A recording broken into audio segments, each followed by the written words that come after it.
Welcome, ladies and gentlemen, to this Dad's number 99 here on Tuesday, the Casa D18 Studios channel. What normally would be Renegade of Wrestling, hence the reason I'm starting the show. Yes. But there is no indie wrestling to be talked about for this week, so y'all get a break, and I get a week without any hate mail. There you go. And at the end of the day, this is 99, which means we are as great as the great one. That's right. And now I don't mean the most electrifying man from Miami, Florida. I'm talking about Wayne Gretzky. That's right. And by the end of the day, I'm full of it because nothing is as great as Wayne Gretzky when it comes to anything. So, that's right. Okay. So anyways, now we're here today on the cusp of episode 100, which you will get on Thursday. I'm going to get this out of the way right now. There's stuff that y'all want to see, post it in the comment box. If y'all want to send us well wishes and congratulations, post video responses right here. Yes. They will be included in Dad's 100. Now, when we say what you want to see, we need to make it clear, not the actual footage from Thursday's show. We're talking about like stuff like like retrospective clips. Yeah. That you want to see that we haven't shown on your channel in a while, that you haven't been able to find going through 100 episodes of Dad's and 50 episodes of my show and every other show we've got on this channel. It's like, okay, I just want to see the clip. I don't want to look through all this crap. And please, we'll put it up there. Make sure it is a Dad's clip, because there's a couple clips that I know that have been talked about that were Renegade shows. Yes. Like, people always bring up the Macho Man show. Right. That was a Renegade. Well, but people always bring up the You and Ray Hogan Warrior promo. Yeah. That was a Renegade. You know? Yep. So please try to make sure that they are Dad's clips that you're talking about. When we get to 100 for Renegade, we can do those. Yeah, yeah. It's funny you mentioned both those clips, because both those clips had Ray in it. I don't get the hate from Ray at this point. We created so much magic on this show. I don't get it. But whatever. Like you said, good luck to you, man. We are here. We have three, count them, uno, dos, tres. Three topics to talk about today on episode Dad's 99. So I guess that would be one for every 33 shows. That's right. That's right. First one comes from Stephen Roberts, and I'm going to read it verbatim just because I think it's funny. Yes. And then we're going to try and clarify what he's saying. Okay. What British wrestlers are going to look like winning the WWE/WHC, and who was the great British wrestler? Well, British wrestlers going to look like winning the WWE/WHC are going to be men, probably between 6 foot, 6'6", with either a big gold championship around their waist or a diamond encrusted, used to spin piece of crap around their waist that no longer spins. Going, well, champ, look what I have around my waist. I do believe I am a champion. Pip, pip, look like this. All right, go ahead. That is what they're going to look like. But in all seriousness, we believe, exactly. We believe that what you are trying to ask us is which British wrestlers we think will end up winning one of those belts. And at the end of the day, there's only one in the company. Yeah, there's only one active wrestler in the company that is from the Great Britain area. Well, actually, I take that back because Mason Ryan's from there too. But he's from Wales. But it's still the Great Britain area. But you talk about England, you have Mr. Wade Barrett. You have Regal, but he's a commentator at the end of the day. So, and if Wade Barrett comes back from injury and they push him to the moon again, he could be the one. Definitely. You gotta go with Wade Barrett to be the one to do it, because like Jeff said, he's the only one really in the company right now. Yes, Mason Ryan has the look that Vince likes. Yes. But at the end of the day, and especially right now, he's way too injury prone. Yeah, and Mason keeps having these personal time requests and things like that. That's just like they're just burying his own self. So, yeah. And as far as the greatest British wrestler of all time, I don't know of more than just a couple. I gotta go with Regal. Yeah, Regal is by and far the best technically sound British wrestler I have ever seen in my life. Yes. You've got him. You've got Davey Boy Smith, the British Bulldog. You've got the original British Bulldog, the Dynamite Kid, Tom Billington. You know, those three definitely stick out in my mind and being a fan from the olden days of the golden era when I was a young sprout, you know. Thank you for bringing up Dynamite, because I forgot him just like so many other people forgot about him, because I pretty much just woke up and then decided to sit in front of the camera. Yeah. Dynamite Kid definitely is up there. Him and Regal would probably be number 1, number 2, and on any given day, depending on which match I watch that day, determine who gets number 1 and who gets number 2. Yeah, seriously. And because, you know, I mean, you got to figure Dynamite influenced guys like Chris Benoit, guys like Rick Ellis, guys, you know, that we, you know, again, grew up, you know, watching or currently watch right now, and just like, so. And then you got modern era, you've got guys like Douglas Williams, yes. you know, and Magnus. Yes. I won't say Rob Terry because, yeah, anyways. Yeah. So, Steven, I hope that answers your question, and now we are going to move on to a good friend of yours on Twitter. Yes. Sean Proctor, at Proctor Sean. And he asks, hashtag Dads on Wrestling, hashtag Dads99. What are your thoughts on Kenny Doane speaking out on Cena and Mickie James, and which side do you believe? Now. Oh, boy. Let me go ahead and field this one first. Go ahead.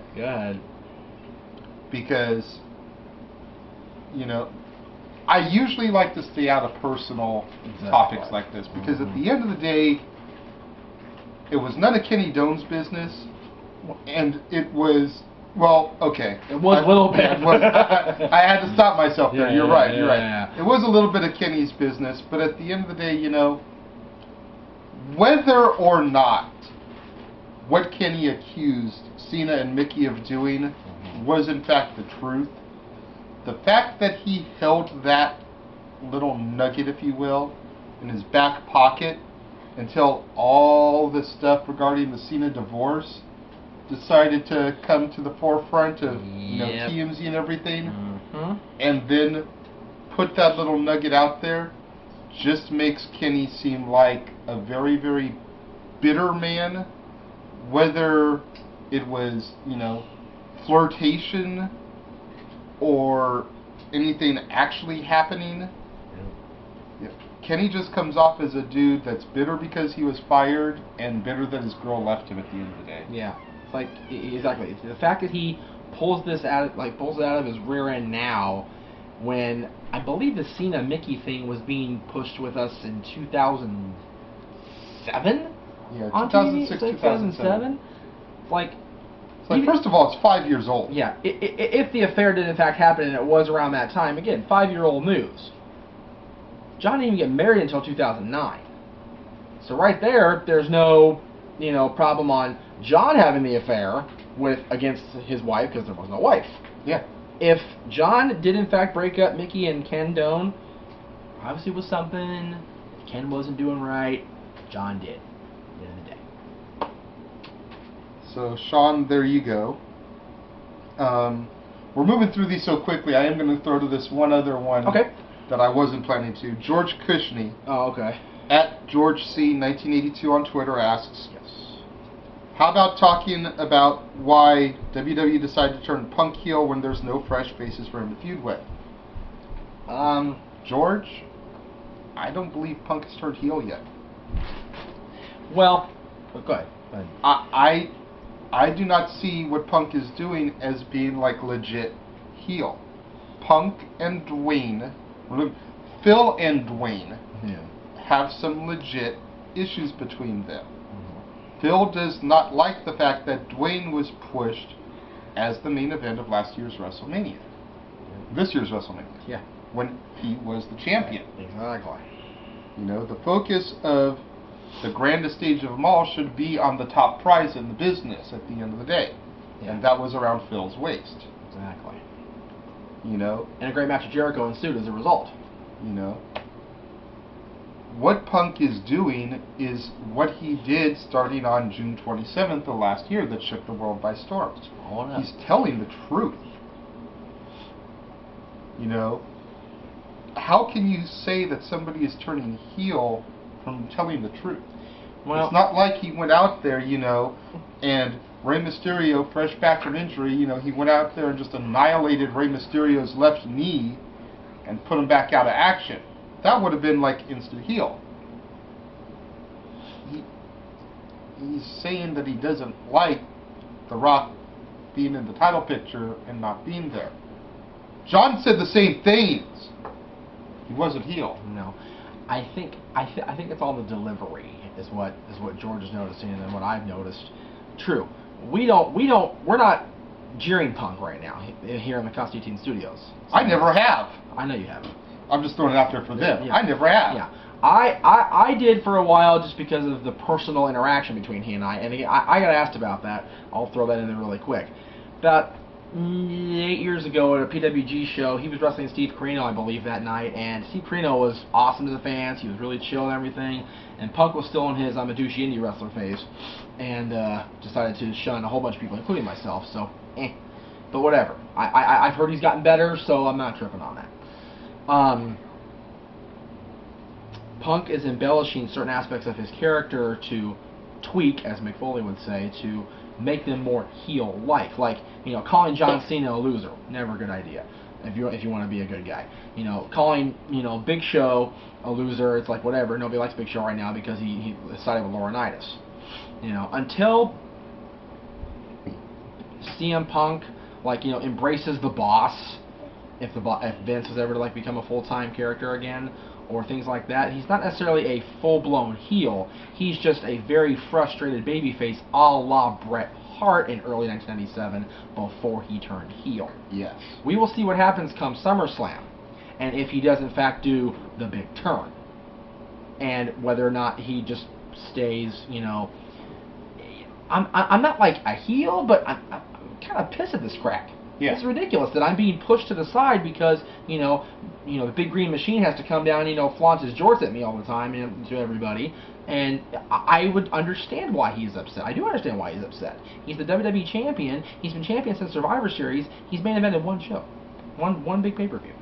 And Raw 1000. That's it. I'd be pissed too if I was him. And has anybody else noticed the fact that Punk keeps getting the same people at SummerSlam? Mm-hmm. Like we pointed this out the other day inside the Casa. Yeah. SummerSlam 2010, Punk and the Straight Edge Society versus the Big Show. Mm-hmm. But at the end of the day, it was primarily Punk versus Show. Yeah. Then last year you had Punk Cena. And now this year you've got Punk, Show, and Cena. And it's like, seriously, there's a roster of at least 50 other guys. Are all of them title worthy? No. But Punk Orton, Punk Mysterio, Punk Miz, Punk Christian. Yeah, I was gonna say, Punk Jericho again if they wanted to go that route. There's a million different combinations that they could have come up with instead of putting two guys he's already faced at this pay-per-view in the match with them. Or Punk Rock. What is so special about the Royal Rumble that they are trying to save for that show? It's like, at the end of the day, The Rock left the WWE to go make movies in Hollywood. And SummerSlam is coming to Hollywood, essentially, for the show. So they called WrestleMania when it came here the first year. So why not have The Rock challenge for the title in his new home background of Hollywood? No. Because they want to build, and they want to have buy rates for the Rumble come Phoenix. That's dumb. It is dumb. The last question we've got from Chrono Clepsydra at Chrono Clepsydra. Sounds like a bad STD or something. CHRONOCLEPSYDRA. So chronic chlamydia. Go ahead. I'm kidding. If we were the special guest hosts of Raw or Smackdown, what would our cards look like? Hashtag Dads99, hashtag Dads on Wrestling. Well, what we decided to do is split the shows. Since Jeff is by and far the star of the channel, and nobody here denies that, we gave him the live 3-hour Raw. and I took the taped Smackdown. So Jeff, go ahead and talk about your Raw card. All right. Well, I would start with the fact that there are 6 guys that I'm going to talk about that, are either overlooked now or have been pushed slightly in the past and are overlooked now or whatever. I'd have AJ come out there and be like, you know what?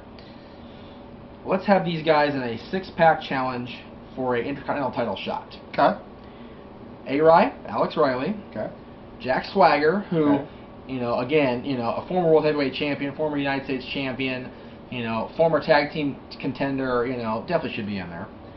Heath Slater, who, has been jobbing the legends and deserves some sort of, thank you for being the company BITCH for the last 2 months. Mason Ryan, again, if he comes out of his little seclusion. I put Michael McGillicuddy in here, but I really want to call him Joe Henning, but I won't, because that's what they're calling him right now. And then I'll throw Zack Ryder on the bone, because Lord knows he could use another big match on TV. Okay. And then winner would face The Miz at a big pay-per-view, and since we're doing it right now, it'd be SummerSlam. Okay. Now, you and I talked about the second match here, Mm-hmm. because you've got one similar on your show. So, for my part of it, it'd be Kurt Hawkins and Tyler Rex versus Primo and Epico to qualify for a tag team championship shot against Truth and Kofi. Okay. At SummerSlam. I'd have Dolph Ziggler versus Kane. Why? Why not? Okay. I have to. I'm just curious if you have a reason for some of these. No, so some of them are just kind of like, I want to see the match. Okay. And I had to put as many of the big guys as I could in there, or as many people on the roster. I basically, what I did, I went to Wikipedia, and Wikipedia is a great source for everything. I went to the guys that their primary show is labeled as Raw. Mm-hmm. I did not the same use. thing I did. I did not use SmackDown guys unless I absolutely had to, and in this case, I did not. So everybody on your show is a Raw guy. Primarily a Raw competitor, yes. I did it on purpose. Okay. For the Divas Championship, I'd have Caitlyn challenge Layla. Because Caitlyn, I don't think she's had a shot yet that I recall. And if she did, it was against Beth Phoenix back in the olden days. Okay. I'd have a match that I have wanted to see for a long time. They've both been on the wrong side of the spectrum because they've both been heels almost their entire careers, and that's David Otunga versus Chris Jericho. Okay. Since Jericho's, embracing us fans again, I figure what the heck. I'd have a reunion of sorts of a tag team as Big Show and Tenzai, who, if y'all recall, challenged The Undertaker for the streak at WrestleMania 19, go against Kofi and Truth. Non-title. If Show and Tenzai were to win, perhaps in line for a future tag team title shot, because they ain't doing crap with Tenzai, and Big Show has been made to be John Cena's latest victim, so it's like he's kind of like whatever at this point. Even though he's getting a shot at SummerSlam, whatever, I don't think he's having. And the main event, not for the championship, because, the winner gets to face The Miz at SummerSlam for the Intercontinental Championship of that 6-pack challenge. Rey Mysterio versus The Miz. Okay. Again, not a big Rey guy, but you know what? He brings in the money, he brings in the ratings, put him in the main event. It'll be a rematch of a WWE Championship Finals match from last year. Whatever. Now notice, there was no CM Punk on my card, even though he is the WWE Champion. I feel WWE Champion should be saved for matches that are on pay-per-view. As long as he's holding the strap, he shouldn't have to wrestle. However, we can't go a week without a CM Punk bite bomb. We gotta have him come out there and cut a promo. And you notice, I didn't mention the Big Green Machine himself. I did not throw John on my card. I decided, you know what? As much as I support John, 99% of the world is sick of him anyway. Give him the week off. He can cut a promo from via satellite or whatever.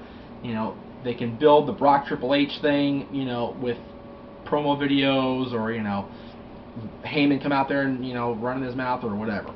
Okay. So that's why the big things of SummerSlam are the way they are on my Raw. Okay.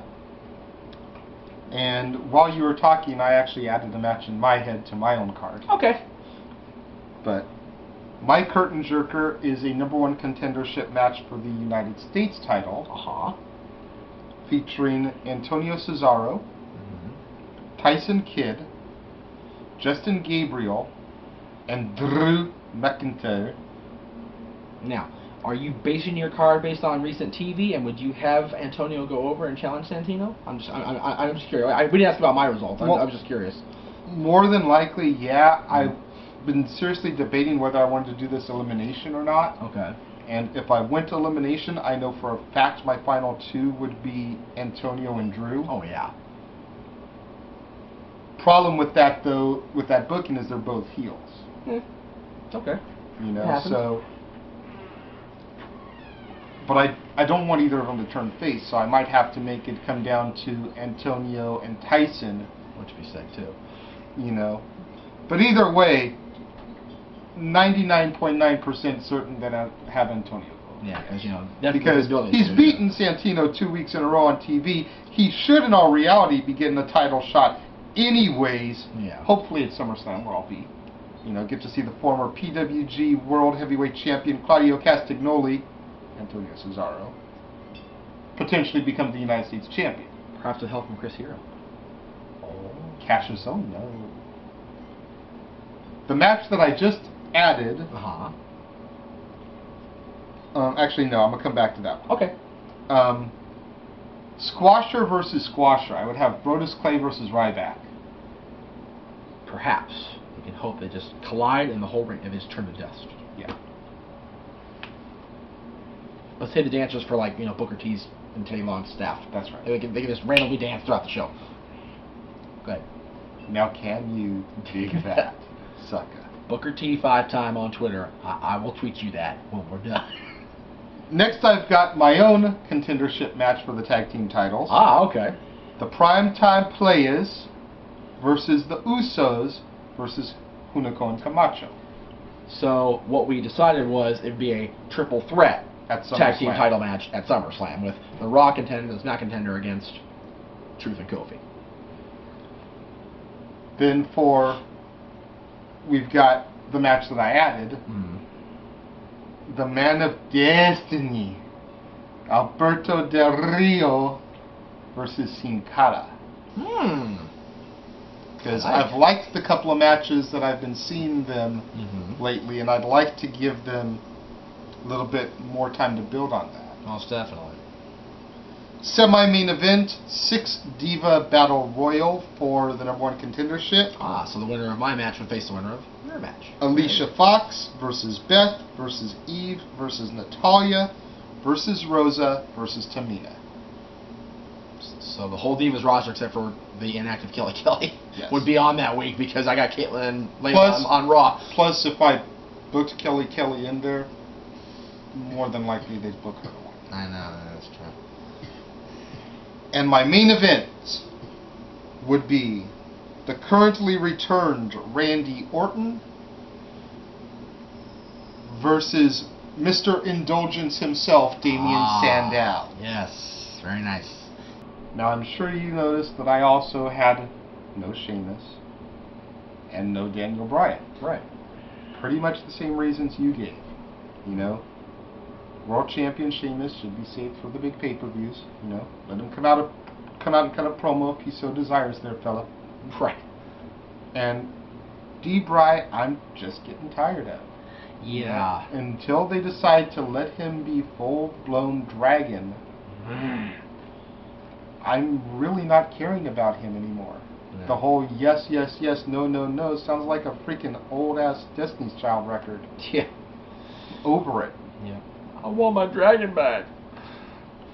But on my 8-track. Because I'm used to an 8-track. So Stephen, Sean, Chlamydia, whatever that guy called Chrono, and George. I hope we answered your questions the way you were hoping they'd be answered. If not, oh well. Sorry, we tried. If not, sorry about your damn luck. So, for Dad's 99. One more. We got 99 Eps. We are in the can, and we are heading to Thursday. That's right. Live via SIM card or via SD card from Long Beach Clothing Company. pretty much the entire casa is going to be there. The only one that's iffy right now is AA. Yes, and he could be working, and we never know with him. So Yeah. So, again, video responses, congratulating us on 100 episodes. Comments, what you'd like to see us do or talk about, or memories you want us to revisit from dads, not renegades. Leave them in the comment box. If you have to watch the other 99 Dads to see what we're talking about, we have no problem with that. That's right, we'll take the ratings. That's right. And until Dad's 100, I am the Renegade of Wrestling, JJ Williams. I am the Gingerbread Meech. Gingerbread Meech, that's right. And we will see you from Long Beach Clothing Company for Dad's 100.